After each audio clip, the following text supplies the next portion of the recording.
Hello, everyone, and welcome to this episode of Ignition Time. In this episode, we'll cover what the president is up to at the president's first press conference, which is interesting and something a lot of people have been looking forward to. We'll also talk about the new leader of unemployment benefits. If you remember, the previous Secretary of Labor, essentially the chief of the U.S. Department of Labor, which oversees unemployment benefits, was Eugene Scalia. There he is. What's up, Eugene?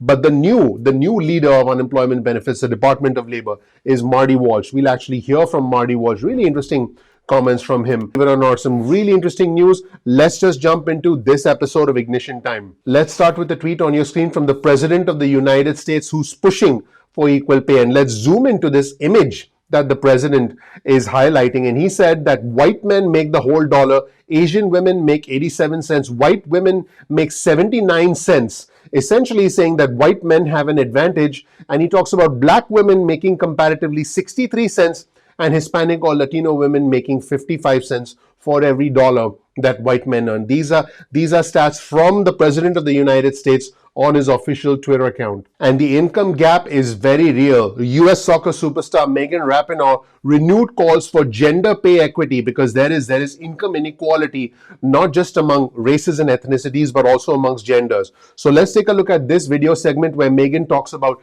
gender pay equity during a House committee hearing. And she said, and this is very important, she said, no level of status, accomplishments, or power that will protect you from the clutches of inequity. This is from the US soccer superstar Megan Rapinoe. Incredible comments. Let's roll the tape and hear from Megan. What we've learned and what we continue to learn is that there's no level of status and there's no accomplishment or power that will protect you from the clutches of inequality. One cannot simply outperform inequality or be excellent enough to escape discrimination of any kind. And I'm here today because I know firsthand that this is true. We're so often told in this country that if you just work hard and continue to achieve, you will be rewarded, and rewarded fairly. It's the promise of the American dream, but that promise has not been for everyone. The United States women's national team has won 4 World Cup championships. We've won 4 Olympic gold medals on behalf of this great country. We've filled stadiums, we've broken viewing records, we've sold out our jerseys, all the popular metrics by which we are judged. And yet, despite all of this, we're still paid less than our male counterparts. For each trophy, of which there are many, for each win, for each tie, for each time we play, less. In fact, instead of lobbying with the women's team in our efforts for equal pay and equality in general, U.S. Soccer Federation has continually lobbied against our efforts and the efforts of millions of people marginalized by gender in the United States. And if it can happen to us, and it can happen to me, with the brightest light shining on us at all times, it can, and it does, happen to every person who is marginalized by gender. But we don't have to wait. We don't have to continue to be patient for decades on end. We can change that today. We can change that right now. We just have to want to. So, as always, LFG. Thank you. Some incredible comments from Megan Rapinoe. Applause to her. Pretty incredible stuff. In fact, the President of the United States chimed in as well. Here's another tweet from the President where he said it doesn't matter if you're an electrician, an accountant, or part of the best soccer team in the world. Obviously, the United States best soccer team in the world. The pay gap is real. But with Meghan, Margaret, and countless others leading the fight for equal pay, I'm confident we'll finally close it. And an interesting picture to go with this important tweet. Also, speaking of the president's tweets, the president continues to reinforce the benefits of the American Rescue Plan in order to get as much political mileage out of this as possible. Here's another tweet on your screen from the president. 66% of the tax breaks in the American Rescue Plan go to folks making $90,000 or less. The top 1% get 0. Let's roll this tape and listen to this interesting segment from the President of the United States. Let's watch. Here's one final thing the American Rescue Plan does. For the first time in a long time, it puts working families, the middle class, people who built this country first, not last.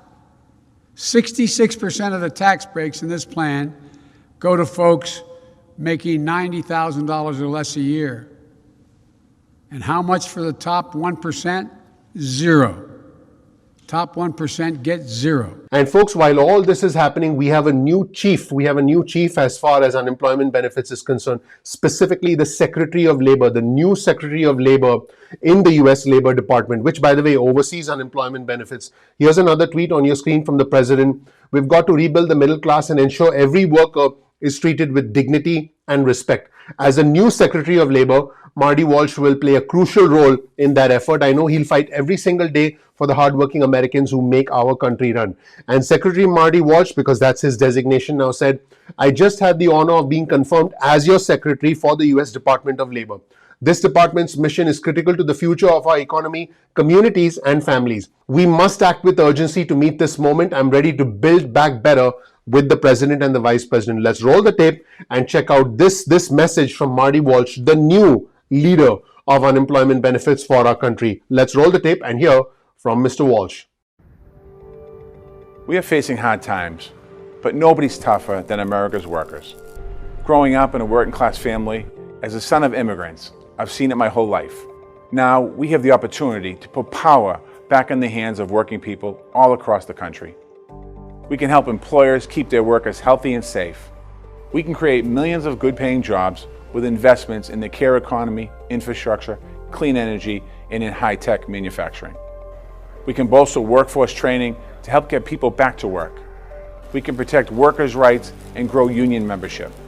The mission of the Department of Labor is critical to the future of our economy, our communities, and our families. I believe we must act with urgency to meet this moment by strengthening and empowering our workforce. It's time to build back better. My name is Marty Walsh, and I'm your Secretary of Labor.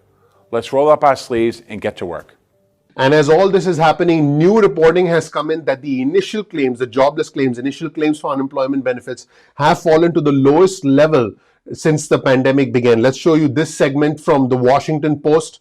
Jobless claims fall to lowest level of the pandemic. Americans made 684,000 initial claims for unemployment benefits last week. This was a better than expected showing and the latest sign that we are now finally starting to recover from the pandemic. But as always, there are two sides to every story. Here's an article on your screen from the Economic Policy Institute from Heidi Shierholz, who points out that 1 year later, since the unemployment numbers started going through the roof, unemployment insurance claims still remain sky high. In fact, unfortunately, the number of Americans on permanent unemployment continues to rise. Millions of our fellow Americans have been unemployed for 6 months or more, and permanent unemployment is on the rise because individuals in travel, leisure, entertainment, and hospitality have seen their jobs decimated, have seen their entire small businesses, in some cases, owners of small businesses, wiped out completely. In fact, let's take a look at this incredible chart from Heidi's article. Continued unemployment claims in all programs from March 23rd, 2019, all the way to the left side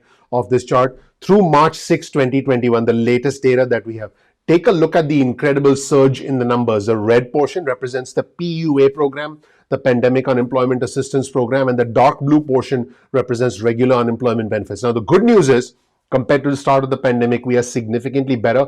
But compare the extreme right portion of this chart with the left portion of the chart where we were prior to the pandemic, and you'll see how bad things still are, and you'll see how far we still have to go before we can resume some semblance of normal. Also, and this is very interesting, the previous leader of the unemployment benefits, the Secretary of Labor of the US Labor Department, was Eugene Scalia. What's up, Eugene? I wonder what he's doing now. He's probably just chilling out, doing whatever they do, I suppose. I can imagine him, drinking a glass of whiskey, propping his legs up on a leather chair, like Larry Kudlow, just chilling out, claiming that it's a V-shaped economy, something like that. But let's take a look at this interesting segment from Eugene Scalia a year ago when the pandemic began. Now, listen, hindsight is 2020, so at that time, Eugene didn't have the benefit of knowing what we know now. But let's take a look at his positioning, his posture a year ago compared to the tone that we now see from Marty Walsh, and you be the judge.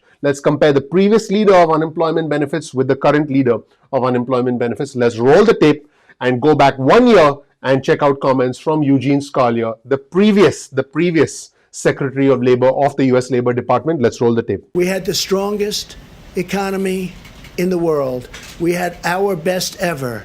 We had probably the best economy in the history of the world, bigger than China, bigger than anybody. And one day we have to say, close it up, stop. Everybody go home. And you know what? It's pretty tough to do that.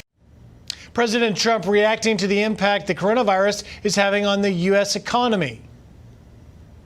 701,000 jobs were lost and unemployment surged to 4.4% in the month of March. But as the administration ramps up relief efforts, will it be enough for an economic rebound? Let's ask Labor Secretary Eugene Scalia, who joins us live now. Sir, thank you so much for taking the time to talk to us and to talk to the American public. We appreciate it. My pleasure. What's your message to the many of Americans who are struggling out there right now and don't know what to do? Well, let me start with what the president was saying in the clip you just ran. We did put out job numbers yesterday and on Thursday, which were distressing, high unemployment filings. Just a month ago, we put out a very strong report, which was similar to reports we'd been putting out for a couple of years. As the president said, we just had a robust, booming economy, but we've had to take these public health measures. So there's a silver lining there, which is that we start from a very strong foundation. We have policies in place that have been working for our economy. And what we need now is really tight discipline in adhering to the public health measures so we can beat this virus and get back to work quickly. I think we have the ability to do that. And yes, that happened a year ago. Folks, I don't blame you if you're numb to what happened in 2020. Most of us just want to forget 2020. And for me personally, after what I saw on the 6th of January, sometimes I want to forget 2021.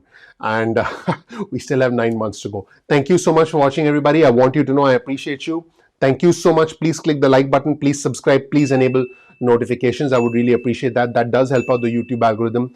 If you want to follow along news stories with me, follow me on Twitter. Here's my Twitter feed. You'll be able to consume the content with me. You'll be able to follow along the news with me, breaking news alerts from me in real time.